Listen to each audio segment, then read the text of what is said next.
Indo-Pacific Program at the German Marshall Fund of the United States. Welcome to another episode of the China Global Podcast. In February 2022, Russia launched a full-scale invasion of Ukraine. China has never condemned the invasion, and its government and media have carefully avoided using the term Ukraine war, opting instead to refer to the war as the Ukraine crisis, the Russia-Ukraine conflict, or even the special military operation, a term that echoes Moscow's language. Beijing's approach to the Ukraine war has included support for Russia, a commitment to China's own principles, including respecting Ukraine's sovereignty and territorial integrity, and a professed desire for peace. Today, we're going to discuss China's evolving posture toward the war and China's relationship with Ukraine. And I'm delighted to have as my guest today, Dr. Vita Golod, who is a junior research fellow at the Krimsky Institute of Oriental Studies, which is in the National Academy of Sciences of Ukraine. And she's also a visiting adjunct instructor at the University of North Carolina, Chapel Hill. She's also co-founder of the Ukrainian Platform for Contemporary China and a board member of the Ukrainian Association of Sinologists. Welcome to the China Global Podcast, Vita. Thank you for inviting me, Bonnie.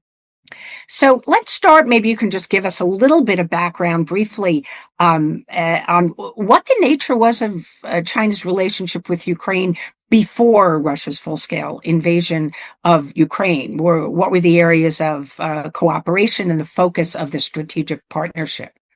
Well, it's a very popular question. I even published an article for journal Contemporary China explaining the drama behind the Sino-Ukrainian relations right after the collapse of the Soviet Union.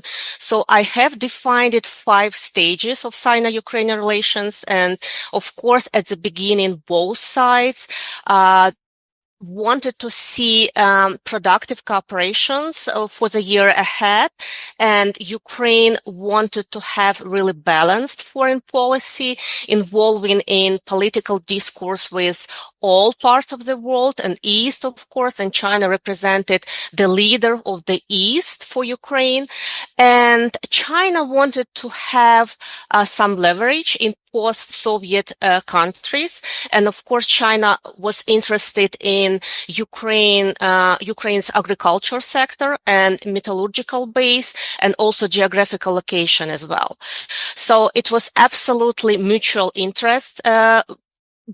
Before, I would say 2005, it was marked by 3 high-level visits by Chinese presidents to Kiev, 5 high-level visits by Ukrainian presidents to China. In 2005, we have Viktor Yushchenko, president, and he wasn't interested in China at all. He was absolutely pro-Western, I would say, president. He wanted to develop this American-Western vector in foreign relationship. And of course, he never visited China. And that time, I would say we had the first pause in political dialogue between Ukraine and China. And the very interested the next period, Viktor Yanukovych presidency. He was absolutely shame for Ukraine and the whole history of Ukrainian relations. He fled from Ukraine, is hiding in Russia somewhere at the moment, but he succeeded in signing 2 the most important agreements between Ukraine and China. The first one is the 2011 Joint Declaration of Strategic Partnership, and the second one, 2013 Treaty of Friendship and Cooperation. And since then, what is the most interesting, both sides refer to each other as a strategic partners, even now.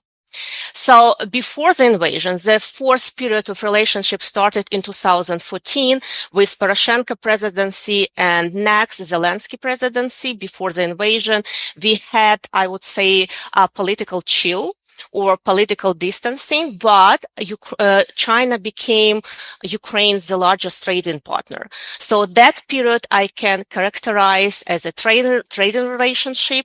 And of course, it was important, and it's still important, to have this bridge between the countries. And I would say trade remains this relationship going. So, about a year ago, I remember I was attending the Shangri-La Dialogue in Singapore, and Ukrainian President Zelensky openly criticized China for the first time. He was actually there in person, and Zelensky accused China of seeking to undermine the peace talks that were planned to take place and providing Chinese components for Russian weaponry. And then this past April, President Zelensky charged China with supplying artillery and gunpowder to the Russian Federation. So why is Zelensky speaking out now? And have his statements had any impact on Chinese policy? It hasn't had any real impact, to be honest. And I still remember that moment clearly. It was right before President Zelensky peace summit in Jeddah. And I know that he and his team had worked really hard to invite a Chinese representative to attend. However, instead of sending Li Hui or any other delegate, China announced its joint 6-point position with Brazil, launching an alternative platform called the Friends of Peace. And from my perspective, it was absolutely perfectly designed for the countries of the global south, showing that China is a reliable mediator in this conflict. However, Zelensky didn't like it.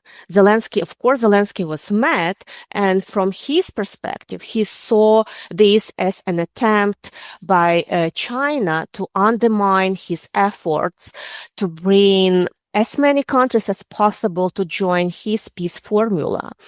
And China didn't send anybody to that peace summit, explaining that from Chinese perspective, both sides need to sit at the same table and negotiate. And of course, at the time, Zelensky didn't want this, any direct negotiations with Russia. And Zelensky started to criticize China recently again. And of course, we have a lot of intelligence information about China's support of Russia and about Chinese citizens participate in this war on Russia's side. And two of those Chinese got in Ukraine's captivity and was widely represented by Ukrainian media. And this situation I can explain as Ukraine's attempt to find a right approach to the Trump administration, perhaps even aligning somewhat with US rhetoric in the context of the Sino-American rivalry. However, he still remains very cautious when it comes to any mentioning of China or President Xi Jinping. How would you describe Kyiv's interest in its relationship with China today? And what's been the reaction in Ukraine, not only at the government level, but also in the public, to what you described as China's claimed neutrality or its ambiguity regarding the invasion, and of course its support for Russia's defense industry and therefore its ability to continue to prosecute the war? Yes, absolutely. So at the level of top officials, I mean the level of president and his government, there is a strong desire to keep diplomacy with China working. There is no hope anymore that Xi Jinping will influence Putin to pull his troops out of Ukraine. However, President Zelensky has many reasons not to make China an enemy, especially given that China hasn't supplied Russia with lethal weapons or troops, at least so far. And both sides refer to each other as strategic partners. And it looks like slow diplomatic dance, but it's important to keep communications going. And the next level is intellectual level. And we have a real interest in engaging with China through public diplomacy. And me and my colleagues traveled to China last year, and we had conversations with Chinese professors at Fudan, at Beida, at Tsinghua universities. And what is my observation? Chinese side remains cautious, especially when it comes to any political sensitive topics, discourse about this war, and they don't want to criticize Russia publicly. And of course, in private conversations, they were more open, but it doesn't work like that. So still, we need to build to promote this public diplomacy, and public diplomacy could also play a significant role in the future Sino-Ukrainian relations. And the next level, the third level, is ordinary Ukrainians. And we know that our society is very proactive, and Ukrainians are going through extremely difficult times. That's why people need anything that brings a real positive impact on their lives. And Chinese position on Ukraine is very confusing for them. They don't want to know anything about 5 principles of peaceful coexistence or any academic explanation on China's stance on Ukraine. They need real results. And at the beginning of this war, President Xi Jinping publicly said that China could play a role, a humanitarian leader. And China provided us with 1.5 million worth of humanitarian aid in March 2022, and that's it. We extremely appreciate, we are grateful for this help, but it's not a position of leader. So the ordinary Ukrainians see China as a hostile country. We had 2 public opinion polls. And of course, from ordinary Ukrainians' perspective, Chinese position on Ukraine is pro-Russian, definitely not pro-Ukrainian. That's why there is a big, deep mistrust toward China in Ukrainian society. What's the view in Ukraine about the China-Russia relationship? You know, there's been this ongoing debate in the United States and elsewhere in Europe too, among experts as to whether or not there could be the possibility of somehow driving a wedge between Putin and Xi Jinping, or introducing some friction or imposing some limits in that relationship. Do you believe that the policies of the United States and other countries could in any way influence the China-Russia relationship? So, replying to your first question, the Sino-Russian relations are seen as a security threat for Ukraine and for Europe as a whole.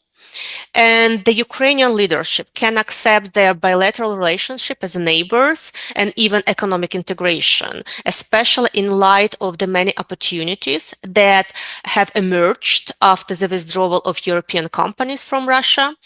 However, any support for Russia's war machine military industry is a red line of Ukraine. And Ukraine will always seek to sanction such activity, working closely with its international allies, including the United States. So Washington's support is very important in this domain, and Ukrainian diplomats are working hard to find the right approach to Trump administration. We'll know that. So for the United States, we all know that the Trump administration views China as a primary adversary, not just a rival or strategic competitor, as it was under the Biden administration. So China is likely to continue its current rapprochement with Russia, focusing on its own national interests, buying cheap resources and deepening ties through platforms like BRICS, the Shanghai Cooperation Organization, conducting military drills in different regions. And Russia, in turn, may find an opportunity to restore its relationship with Washington under Trump. Especially, we can see how soft Trump is when he speaks about Putin or Russia. And it's definitely show us that Trump wants to make a deal with Russia. However, China will almost certainly remains Moscow's top priority due to both ideological alignment and strategic calculation and this period of convenience against the Western camp, I would say. And it's important to know that Sino-Russian relations are mostly the relations of leaders because they met more than 40 times and they know each other very well, understand each other's strengths and weaknesses, and they know what to expect. Of course, there are a lot of different angles of this relationship, and there is a mistrust and historical context as well. But I don't think that Russia really trusts President Trump and probably sees him as very unpredictable president. So I don't see any possibility of split of Sino-Russian relationship, at least so far. So Russia will act proactively. It's clearly that Russia will try to find opportunity how to benefit more from this presidency in Washington. And what is the biggest Ukrainian concern? It may try to offer a mineral deal or other strategic leverage to Trump. Compared to Ukraine, Russia simply has more to offer, and it could play badly with American support to Ukraine. You recently published an article in the South China Morning Post, and I'll quote a sentence from that and ask you about it. You wrote, China's building its image as a peacemaker and mediator in the Russia-Ukraine and Israeli-Palestinian conflicts using familiar tactics and instruments that are consistent with its long-standing foreign policy principles. So what steps has China taken to build its image as a peacemaker in the Russia-Ukraine conflict? Again, the 12-point position paper announced by China in February 2023, also the shuttle diplomacy led by Li Hui, China's special envoy in the political settlement in Ukraine. He traveled to Kiev, Beijing, and Europe twice. And the third round of his diplomacy was to the Global South, where he announced another 6-point position paper jointly with Brazil in May 2024. Also, I'd like to mention the press conferences of the China's Ministry of Foreign Affairs, where China's spokespersons repeatedly said that China remains an objective and balanced stance on Ukraine. So China is trying to offer its platform for negotiation, its own political settlement, which is peace through negotiation or political settlements through the dialogue, insisting that the security concern of both sides must be respected. Also, what is important, China says that it respects Ukraine's territorial integrity, sovereignty, and independence, and it definitely helps to keep diplomacy working. So this strategy offers China a degree of flexibility. So Chinese diplomacy is very flexible without getting deeply involved in their conflict resolution. That's why, as I said, China's stance on Ukraine is very confusing for ordinary Ukrainians. And now President Trump took the lead in their political settlement in Ukraine using the same formula, which is peace through negotiation. It doesn't work so far, but what is the biggest concern of all Ukrainians? Neither China nor the current US leadership understand what is the difference between Russia and Ukraine mean by peace. So I think most Russia experts say that Vladimir Putin doesn't want to end the war. I think some people think that China would benefit from a ceasefire, an end to the war in which Russia doesn't win everything. Ukraine still continues to be a sovereign nation, but maybe smaller than it is today. Maybe other people might argue that China doesn't have an interest in ending the war. So what's your view on that? I think Russia is China is taking sideline and watching about the development, and China has never played any significant role in mediation, at least, as I said, sending Li Hui and promoting this peace platform, which perfectly plays for its own image as a reliable stakeholder or very reliable partner for the global South countries. In Ukraine, we didn't feel any result of this mediation, of this shuttle diplomacy. And from my perspective, it plays perfectly with China's image, but nothing else. So, and China, of course, is interested to restore economic corridors in Ukraine for supplying Chinese goods to Europe, to have economic engagement with European countries, with Ukraine as well. As I said, Ukraine is the largest, China is the largest trading partner for Ukraine. However, we have negative trade balance, so we still need to increase our exports to China. And China is interested in, as I said, in agricultural potential, in metallurgical base. So there is a room for cooperation. And of course, we have academic exchange. We have students.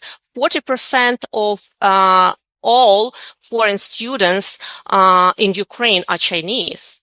So it's important to keep these channels open as well. What actions could China take if it truly wanted to establish peace in Ukraine? Is there some litmus test you have in mind that if China were really serious, that it could do something concrete? Oh, it's a very difficult question. So, as I said, China cares only about its own interests. And in this Sino-American rivalry, Ukraine took American side, took Western side. And I heard many times from my Chinese colleagues, there is no room for China because of the United States. And it's a part of our survival, of course, as a nation, as a sovereign state. So the United States helped us a lot with military and humanitarian aid. And at this moment, we really need any kind of help from China, from European Union, because with Trump presidency, Ukraine became even more vulnerable. So from my perspective, probably it's a good moment for China to step in and to show again its interest in peace building in Ukraine, and probably to be more involved in political dialogue. So, and it's also important to say that Ukraine is building its EU future, and it's a big team, is working hard every day to get our final goal to become a member of the European Union. And from my perspective, their membership in EU will give us more leverage in our partnership with China.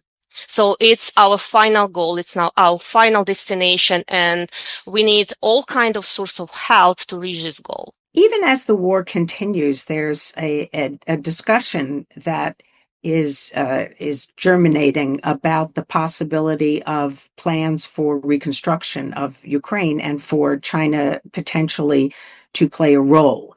And recently, a spokesman for the China International Development Cooperation Agency, Li Ming, he expressed that China would provide assistance in the post-war reconstruction of Ukraine in accordance with the wishes of the parties involved. Very vague statement, but I think expressing some interest in playing a role. This is probably quite controversial. It certainly is controversial in Europe. I've talked to experts in Europe, and I think many people are wary about China coming in with large amounts of money in Belt and Road projects to reconstruct infrastructure and other things in Ukraine. But I'm curious what that discussion looks like in Ukraine. Are people interested in China playing a role in reconstruction? Do they see downsides? Are there risks, and if so, are the risks bigger than the benefits? It's really a popular question because Ukraine's needs of recovery and reconstruction are enormous. According to the World Bank, it's over the $500 billion Ukraine needs for future reconstruction and recovery. But the good point is the reconstruction in Ukraine is going on. It's never stopped. And I can bring my favorite example, Mykolaiv city in the south of Ukraine, between Kherson and Odessa. It was heavily destroyed in 2022. And the mayor of Mykolaiv managed how to restore, how to rebuild the critical infrastructure. So this city is functioning pretty well right now. And now he's working on wind farm project. Can you imagine that? Wind farm not far from the front line. And he's working really hard to attract more donors to join this project. So probably it's a good moment for Chinese companies because he really needs funding this project to finish it up in a short-term perspective. And another my favorite example, Taiwan. Taiwan helped to rebuild jointly with Lithuanian government, not directly, but helped to rebuild kindergarten and school in Bucha and Borodyanka. And that contribution was widely covered by Ukrainian media, and it played well with Taiwanese image in Ukraine. So what I want to say that China can step in every single moment. So I don't think, given all these needs, that Ukraine will put any barrier in Chinese participation.